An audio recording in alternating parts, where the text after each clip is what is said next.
मेरा पति नौकरानी से शादी करना चाहता था क्योंकि वह मुझसे ज़्यादा खूबसूरत और हसीन थी। मैंने पति से चोरी छिपे नौकरानी की शादी देवर से करा दी। नौकरानी देवर से शादी नहीं करना चाहती थी मगर मैंने ज़बरदस्ती शादी करा दी।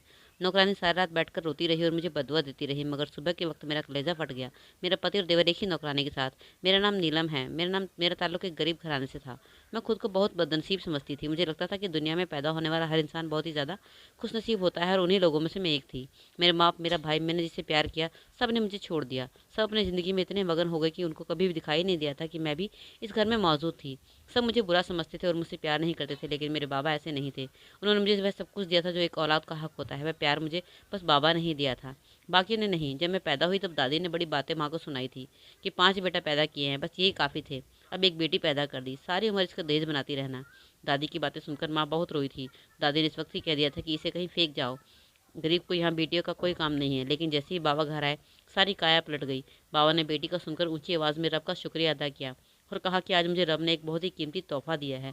बाबा की खुशी माँ देखकर माँ के आंसू थम चुके थे और दादी बहुत गुस्से में थी और बाबा को भी बातें सुनाने लगी। लेकिन बाबा ने उनकी एक बात भी नहीं सुनी और दूसरे कान से निकाल दी। दादी को बिटिया महसूस लगती थी कि दादी का ख्याल था कि सारी उम्र बेटियों को दहेज इकट्ठा करने में ही निकल जाती है और चाचा के यहाँ एक भी लड़की नहीं थी, इसलिए दादी उनसे बहुत खुश थी और उन्हें खुश नसीब कहती थी। सबको लगता था कि दादी सिर्फ यह कहती है कि लेकिन उनके जब आंगन में एक नन्ही सी कली खेलेगी तो उनका दिल बदल जाएगा, तो यकीनन खुश हो जाएगी। मैं जब नन्हे नन्हे कदम उठाती, दादी की तरफ बढ़ती तो वह मुझसे दूर हो जाती कि उन्हें मेरा हाथ न लग जाए। इन्हीं बातों को सुनते सुनते मैं बड़ी होती गई। मैं अपना सारा बचपन खोती जा रही थी। दादी के बाद मेरी सगी माँ मेरी दुश्मन बन गई थी, या शायद हालात ने उसे ऐसा मेरा दुश्मन बना दिया था। माँ मुझे हर वक्त यही कहती थी कि ना तो तू पैदा होती और ना ही मेरी इस घर में इज्जत कम होती। तेरी वजह से आज तक मैं इस घर में जलील होती आई हूँ। माँ को डर लगता था कि कहीं दादी मेरी वजह से गुस्सा होकर माँ को घर से ना निकाल दे, और यही डर कभी मेरी माँ को मेरे करीब ना ला सका। ज़िंदगी कभी कभी अजीब दोराहे पर लाकर खड़ा कर देती है। तब हम खुद फैसला नहीं कर पाते कि हमें क्या करना चाहिए। मेरी ज़िंदगी की कहानी कुछ ऐसी ही थी और ऐसे ही हालात से गुजरी थी। इसी दौरान मेरे चाचा ने पड़ोस में ज़मीन लेकर अपना घर बना लिया था। उसके बाद तो दादी को हम में और भी नुक्स नज़र आने लगे थे। वह अक्सर माँ को कहती कि जब से तेरी बेटी पैदा हुई है, मेरे बेटे का काम ही नहीं हो गया है। यह तुम लोगों की काली किस्मत लाई है। माँ ये सुनकर और भी दुखी हो जाती। बस एक मेरे बाबा थे जो मुझसे प्यार करते थे, लेकिन प्यार भी क्या करना, वह सारे दिन घर में नहीं होते थे। वक्त यूं ही गुजर रहा था और मैं ये बातें दिल में रखकर बड़ी हो रही थी। मेरा दिल नफरत से भर चुका था। घर में कोई बात करने को भी नहीं था, इसलिए मैंने किताबों से दिल लगा लिया था और हर वक्त पढ़ती रहती थी। इसी वजह से मेरा रिजल्ट बहुत अच्छा आता था। मेरे भाई पढ़ाई में बहुत निकम्मे थे और उन्हें पढ़ना लिखना बोझ लगता था। इसी वजह से हर क्लास में फेल होते आए। माँ इसका जिम्मेदार भी मुझे ठहराने लगी थी, क्योंकि दादी जब भी चाचा के बेटों की तारीफ करती और मेरे भाइयों को देखकर माँ की बेइज्जती करती, दादी कहती कि यह लड़की तो यह न भी पढ़े तो इसको कोई मसला नहीं होगा, लेकिन लड़कों को पढ़ना ज़रूरी है, हमारी बिरादरी में हमारा नाम होगा। और माँ यही बातें मुझे कहती थी। मैं जब भी पढ़ने बैठती तो माँ मुझे किसी न किसी काम को कह देती ताकि मैं पढ़ ना सकूँ। वह कहती तू हर साल फर्स्ट आ जाती है और इस सब से तेरी तारीफ करते हैं, और जब तेरे भाइयों की बात आती है तो हमारी बड़ी बेइज्जती होती है। बाकी ये बात सुनकर मैं चुप हो जाती। मैं सोचती कि माँ ये क्यों नहीं सोचती कि अगर बेटी पढ़ रही है तब भी तो हमारे खानदान का नाम ऊंचा हो रहा है, इसमें कौन सी हमारे खानदान की बदनामी हो रही है। माँ को कौन समझाता। बाबा समझने की कोशिश करते, लेकिन माँ उनसे भी लड़ती। माँ कई बार मेरी किताबें भी फाड़ चुकी थी, लेकिन अब जैसे ही मुझे पढ़ने की जिद हो गई थी, इसलिए मैं स्कूल में पढ़ना शुरू कर दिया था। जब रात को सब सो जाते तो मैं चुपके से उठकर पढ़ने लगती और मेरी मेहनत रंग लाई। मैं 10वीं में टॉप किया और हमेशा की तरह बाबा बहुत खुश हुए थे। लेकिन माँ और दादी के सीने पर सांप लौट गया था। सारा मोहल्ला मेरे टॉप करने की बधाई देने आ रहा था, जो बाबा अकेले वसूल कर रहे थे, क्योंकि मेरे भाई फेल हो गए थे, और माँ इसी बात पर रो रही थी। उनके लिए सब बदनसीब थी। इस दिन मुझे माँ से बहुत चिढ़ हुई थी और मैंने सोचा था कि अगर कभी मेरी बेटी हुई तो मैं उसे सर आंखों पर बिठा कर रखूंगी और माँ जैसी पत्थर दिल नहीं बनूंगी। 10वीं हुई तो अब मेरे लिए रिश्तों की लाइन लग गई। लेकिन बाबा ने कहा कि अभी मुझे पढ़ाना चाहते हैं। मैं भी और पढ़ने का इरादा रखा था। मुझे स्कॉलरशिप भी मिल गई थी और हर कॉलेज में मुझ जैसी दिमागी तेज स्टूडेंट को हाथों हाथ ले रहे थे। इसलिए बाबा ने भाइयों को काम पर लगा दिया और एक दुकान खोल दी जिस पर वे मिलकर काम करते थे। अब रोज़ उनकी ड्यूटी थी कि दुकान खोलने से पहले भाई मुझे कॉलेज छोड़कर आते, लेकिन ये सब 2 हफ्तों से ज़्यादा ना चल सका। माँ ने घर में तमाशा खड़ा कर दिया। मेरे बेटे इस काम के लिए नहीं हैं, वह कोई इसके नौकर हैं। अब मेरी जिम्मेदारी बाबा पर थी, जो बीमार रहते थे, इसलिए मैंने खुद आना जाना शुरू कर दिया था। रास्ते में लोगों की कई तरह की नज़रें मुझ पर खुद महसूस करती थी। मैं सोचती कि जिस लड़की के पास जवान भाई है और वह ये सब कुछ झेल रही है, क्या ये भाइयों की इज्जत का तमाचा नहीं था? यह तो डूब मरने का मुकाम था। लोग मेरे डर का फ़ायदा उठाकर मेरे पीछे लग जाते थे।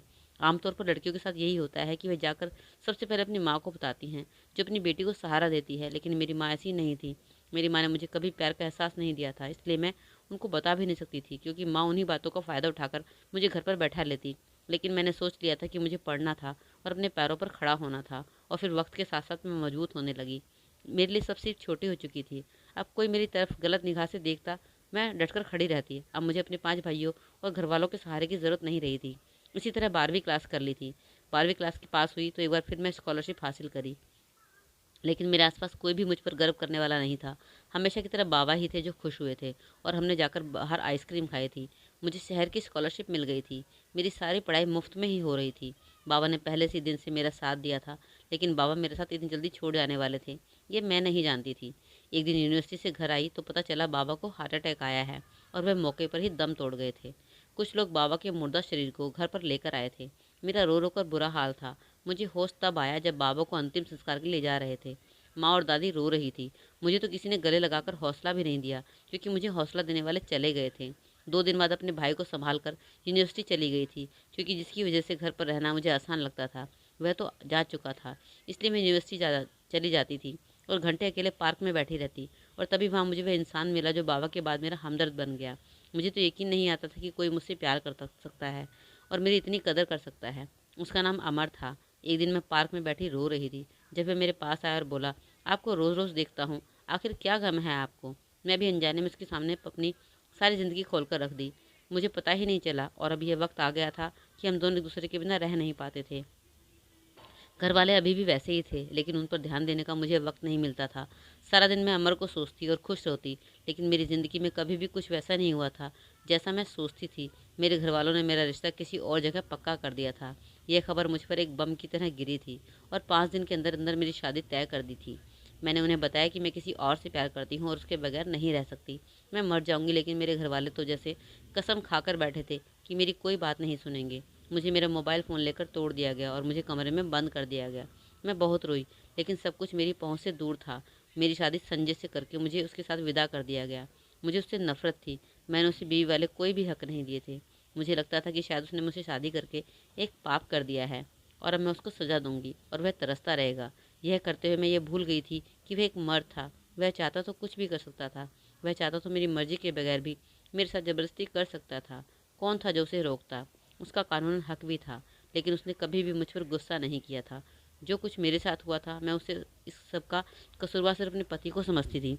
वह सारा दिन में काम के बाद घर आता तो कभी खाने में नमक मिर्च बढ़ा देती या खाना जला देती, लेकिन वह फिर भी खा लेता। हर महीने में मेरे खर्चे मेरे हाथ में पैसे रख देता। वह रकम अच्छी खासी होती थी। मेरा जो दिल करता मैं मंगवाती। अमर को मैसेज करने की भी कोशिश करती, लेकिन उसका नंबर बंद हो चुका था। कहीं से उसका कोई कांटेक्ट नहीं मिला था। मुझे उसकी टेंशन हो रही थी, कहीं उसने खुदकुशी ना कर ली हो। इसी तरह शादी को 2 साल बीत चुके थे। मैं अभी तक माँ नहीं बनी थी। अब सब रिश्तेदार भी पूछने लगे थे। सास पति को दूसरी शादी करने की राय देने लगी थी। सच कहूँ तो संजय ही बहुत अच्छा इंसान था, बस मैं ही उसे समझ नहीं पाई थी। उसने मेरे लिए बहुत कुर्बानियाँ दी थी। सास ने शोर मचाया हुआ था, तुम अपनी बीवी का इलाज करवाओ या फिर दूसरी शादी कर लो। वह उन सब चीज़ों से बचना चाहता था, और इसी वजह से वह देश से बाहर चला गया। जब गया तो मुझे एहसास हुआ कि मुझे पति की आदत हो चुकी थी। मुझे उसके बगैर अपना घर खाली लगता था। मुझे लगता था कि मैं यहाँ बेवजह रह रही हूँ। मेरी किसी चीज़ में दिलचस्पी नहीं थी। पैसे पहले से भी ज़्यादा मेरे अकाउंट में हर महीने आ जाते थे, लेकिन मैं उनका कुछ ना कर सकती थी, क्योंकि मुझे तो अपना पति चाहिए था, और पैसे से मुझे कोई फ़र्क नहीं पड़ता था। अब मैं सारा दिन और सारी रात रोती रहती, लेकिन क्या कर सकती थी। मैंने खुद ही उसे खुद से दूर किया था, इसलिए रो रो कर चुप कर जाती।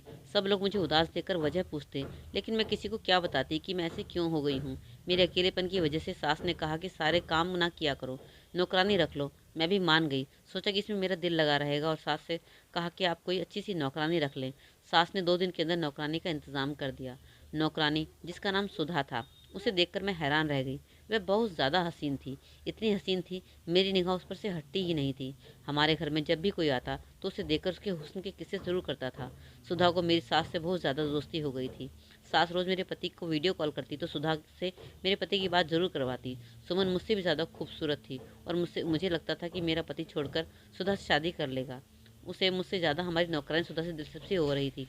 और उन्हीं दिनों मुझे अंदाज़ा हुआ कि मेरा पति वापस आ रहा था। मैंने सोचा कि कहीं वापस आते ही सुधा से शादी ना कर ले, क्योंकि मेरी सास भी सुधा को नौकरानी कम और अपनी बेटी ज़्यादा समझती थी। और सास तो पहले से ही चाहती थी कि उसका बेटा दूसरी शादी कर ले। मैं यही सोच सोच कर पागल हो रही थी। अब तो मुझे ही कुछ करना था, इसलिए मैंने अपने देवर को इस्तेमाल करने का सोचा और उससे कहा कि ये लड़की बहुत हसीन है, बहुत अच्छी है और शरीफ घराने से है, बस हालात के हाथों मजबूर हो गई है, घरों में काम करती है, तुम मुझसे शादी कर लो, हमारे खानदान में तुम्हें इतनी खूबसूरत लड़की नहीं मिलेगी। मैंने अपने देवर को मना लिया था। अब वह अपनी सास को मनाना मेरे लिए बहुत ही मुश्किल था, इसलिए मैंने देवर से कहा कि तुम चोरी चुपके सुधा से शादी कर लो, बाद में हम लोगों को बता देंगे। देवर ने मेरी बात मान ली थी, उससे तो मुफ्त में इतनी खूबसूरत लड़की मिल रही थी, वह कैसे मेरी बात ना मानता।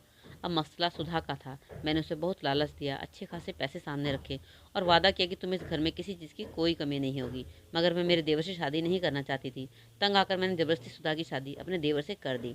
रात को सुधा को अपने देवर के कमरे में छोड़ आई। सुधा के आंसू थे कि रुक ही नहीं रहे थे। इसकी पूरी रात रो रो कर गुजरी थी और सुबह सवेरे मेरा पति भी आ गया था। उसे सुधा की शादी का पता चला। जब देवर कमरे से बाहर निकला तो बोला, भाभी तुमने बहुत बड़ा पाप करवा दिया है। इसी वक्त मेरे पति भी आ गए और फौरन नौकरानी के साथ खड़े हो गए। वह हैरान थे कि ये क्या हुआ है। तब देवर ने बताया कि सुधा तो पहले से ही शादीशुदा थी और उसने किसी के कहने पर सच नहीं बताया था और अपने ऊपर यह सब बर्दाश्त कर रही थी।